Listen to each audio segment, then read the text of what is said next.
आज कर रहे हैं हम पृथ्वी तल से गहराई के साथ गुरुत्व त्वरण के मान में परिवर्तन। गुरुत्व त्वरण क्या चीज़ है?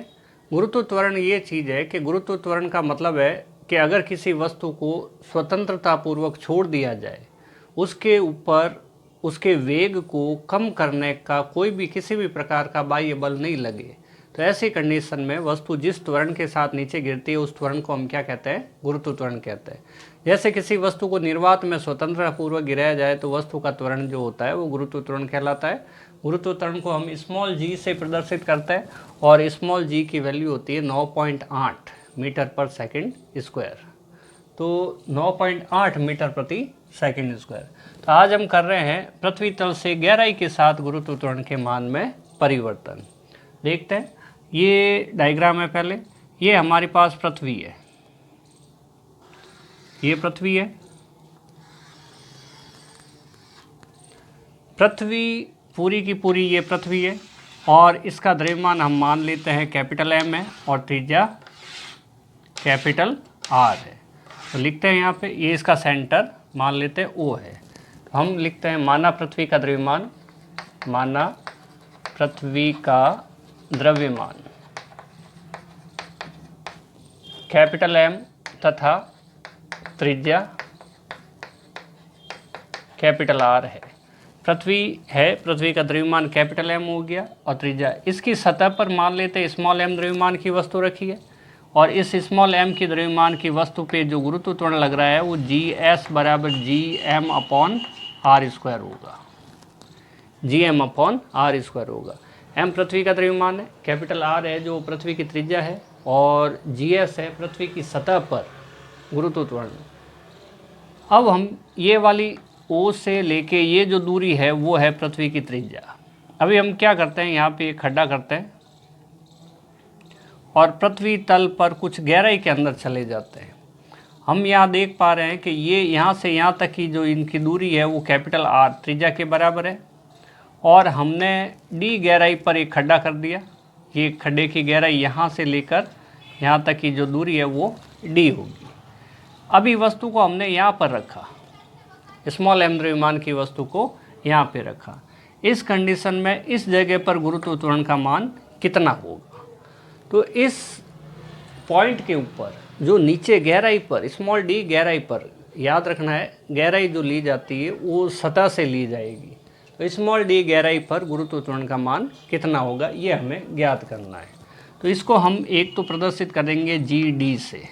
इसकी वैल्यू कितनी होगी वो निकालने के लिए हम ये सोचते हैं कि ये जो गोला बन रहा है इस गोले का जितना द्रव्यमान होगा हम यहाँ पे इस टाइप से कर देते हैं ताकि हमें ये गोला अलग से दिखाई दे। ये जो गोला अभी नया बना है इस गोले का द्रव्यमान कितना है?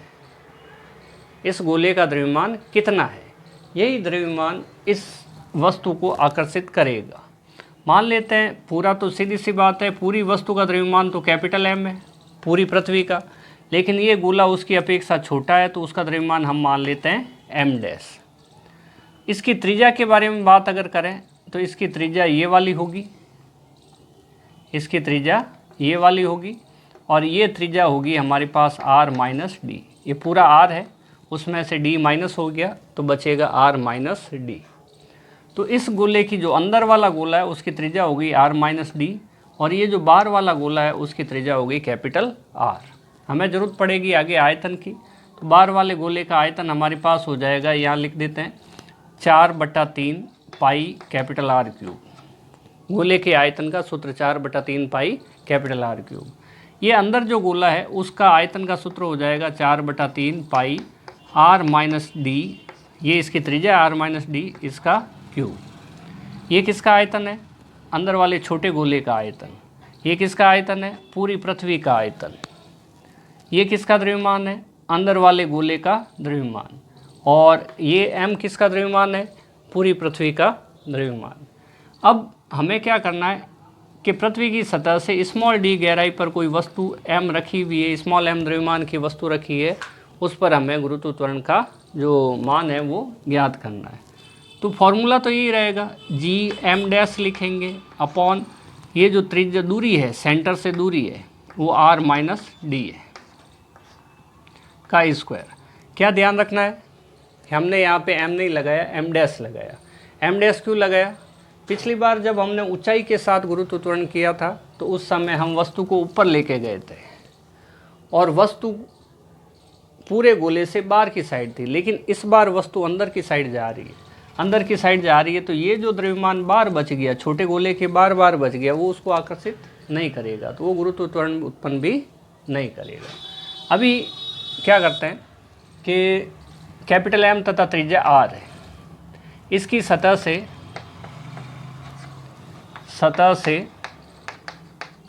स्मॉल d गहराई पर बिंदु P पर रखी वस्तु पर, ये बिंदु हम P मान लेते हैं अंदर की साइड वाला, P पर रखी वस्तु पर गुरुत्व त्वरण ज्ञात करना है।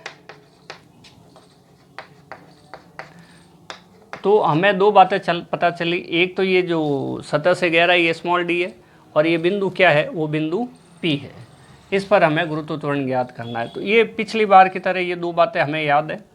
ये क्या चीज़ है, पृथ्वी की सतह पर गुरुत्व त्वरण कितना है, पृथ्वी की सतह पर गुरुत्व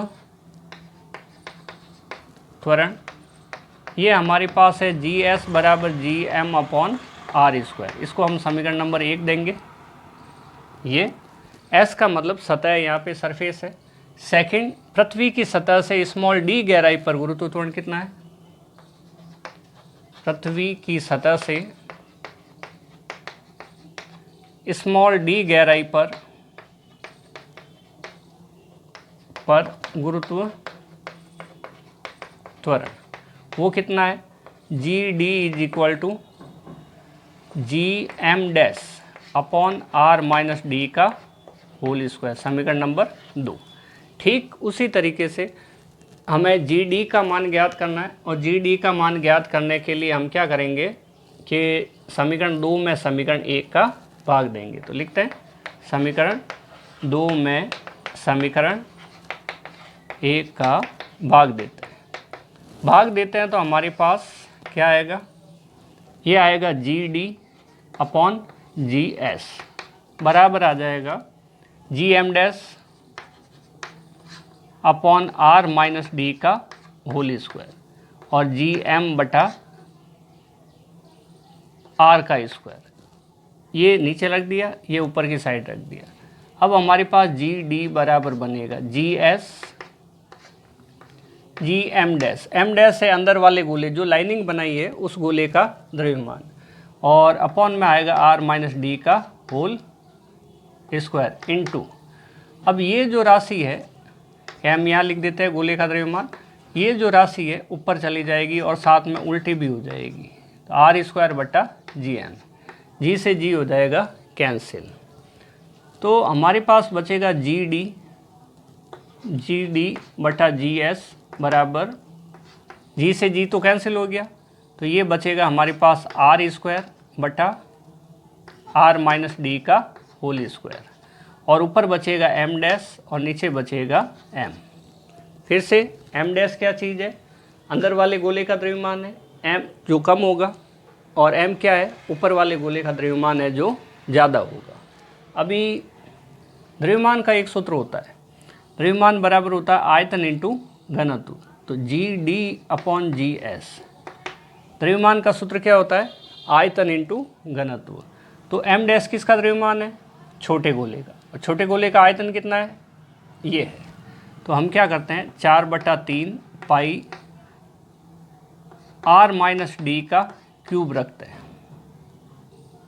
इंटू घनत्व की जगह हम रो रख देते हैं, d रखेंगे नहीं क्योंकि d यहाँ पे गहराई को हमने ले लिया है, इंटू फिर बचा हमारे पास r² अपॉन r, नीचे की साइड है कैपिटल M, और कैपिटल M किसका द्रव्यमान है, पूरी संपूर्ण पृथ्वी का, तो यहाँ पे आयतन भी संपूर्ण पृथ्वी का आएगा, वो होगा 4/3 पाई r³ r³ जो है वो संपूर्ण पृथ्वी का आयतन है और घनत्व सेम रहेगा, यहाँ देखते हैं रो से रो कट जाएगा, रो घनत्व है पृथ्वी का, तो घनत्व का फॉर्मूला होता है द्रव्यमान बटा आयतन, या द्रव्यमान का फॉर्मूला होता है आयतन इंटू घनत्व। तो देखें 4/3 पाई से 4/3 पाई कैंसिल, और घनत्व रो से रो कैंसिल, हमारे पास बचा GD/GS बराबर क्या बचा, यहाँ पे ये भी कैंसिल हो जाएंगे, R² R माइनस डी का स्क्वायर से ये कट जाएगा, और R ये क्यूब इससे कट जाएगा, तो हमारे पास ऊपर की साइड बचा R माइनस डी अपॉन एक R नीचे बचा। तो टोटल हमारे पास ये चीज़ें बची है। नेक्स्ट, तो ये एक बार देख ले ध्यान से कि पृथ्वी का द्रव्यमान R है, उसकी स्मॉल द्रव्यमान M है और त्रिज्या R है, उससे स्मॉल d गहराई पर कोई बिंदु यहाँ पे P स्थित है जिस पर हम गुरुत्व त्वरण का मान ज्ञात करना चाहते हैं। उसके लिए हमने सतह पर गुरुत्व त्वरण Gm/r² लिया और स्मॉल d गहराई पर Gm'/r - d का होल स्क्वायर लिया। समीकरण 2 में समीकरण 1 का भाग दे दिया, बटा में और बटा वाली राशि है तो उसको नीचे वाली संख्या राशि को उल्टा करके इंटू लगा दिया, डिवाइड का निशान हटा दिया। अभी g से g कैंसिल हो गया, m'/m यहाँ लिख दिया, r² - d का स्क्वायर यहाँ लिख दिया। द्रव्यमान का फॉर्मूला यहाँ लिख देते हैं, द्रव्यमान बराबर होता है आयतन इंटू घनत्व। तो कैपिटल M बराबर हमारे पास 4/3 पाई r³ इंटू घनत्व रो हो गया, और m डैश की बात करें तो 4/3 पाई r³ r - d का होल क्यूब इंटू रो हो गया। तो ये दो फॉर्मूले हमने यहाँ पे काम में लिए। 4/3 पाई से 4/3 पाई कट गया, रो से रो कट गया, r - d का स्क्वायर कैंसिल हो गया, और ऊपर वाला कैपिटल R² कैंसिल हो गया, नीचे हमारे पास बचा r - d upon capital R। अब हम इसी चीज़ को आगे बढ़ा के और देखते हैं।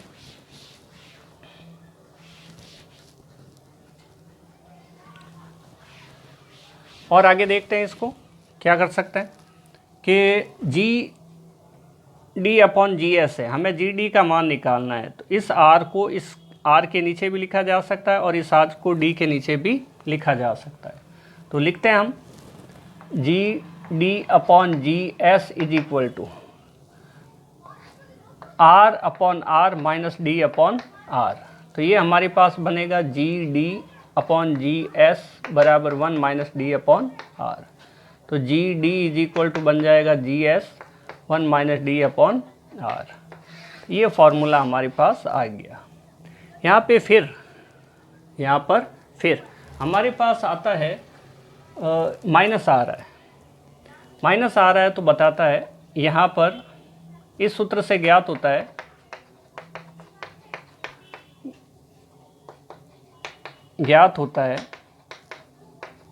कि ये माइनस क्या बता रहा है कि जैसे जैसे गहराई d का मान बढ़ेगा वैसे वैसे गुरुत्व त्वरण GD का मान कम होगा, मतलब गहराई पर गुरुत्व त्वरण की वैल्यू क्या होती जाएगी, कम होती जाएगी।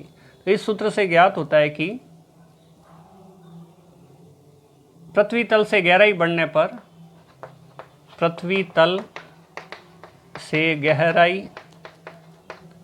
पर गुरुत्व त्वरण का मान क्या होता जाता है, कम होता जाता है, हो जाता है। ठीक है, अगर यदि हम यहाँ पे d इज इक्वल टू 0 रख देते, यानी कि पृथ्वी के केंद्र पर, ध्यान से देखें, केंद्र पर d का मान 0 हो जाएगा, d 0 नहीं, d कैपिटल R रख देते हैं, d की वैल्यू कैपिटल R है। d का मान जैसे जैसे नीचे जाएंगे बढ़ता जाएगा, और यहाँ पे सेंटर पे आते ही d का मान किसके बराबर हो जाएगा, R के बराबर हो जाएगा, क्योंकि d की वैल्यू जो ली जाती है सतह से ली जाती है, तो सतह से लेके केंद्र तक d का मान क्या हो जाएगा, इस त्रिज्या R के बराबर हो जाएगा। तो हमने d बराबर R रखा। जब यहाँ पे d बराबर R रखते हैं तो GD इज इक्वल टू आता है हमारे पास GS 1 माइनस R/R बराबर GS 1 माइनस R/R का वैल्यू 1 हो जाएगी, ये 0 होगा, तो GD इज इक्वल टू 0 हो जाएगा। यानी कि पृथ्वी के केंद्र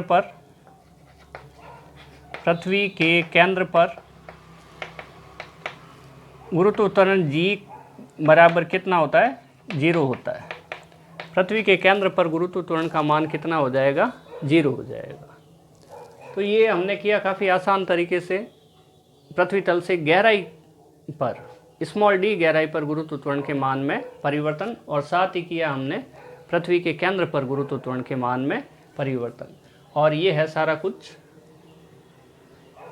तो काफ़ी आसान तरीका, एक के बाद एक टॉपिक हमारे होते जा रहे हैं। अगर रेगुलर हम इन पे ध्यान देते हैं तो ये सारी चीज़ क्लास 11 के हिसाब से हमें याद भी होती जाएगी।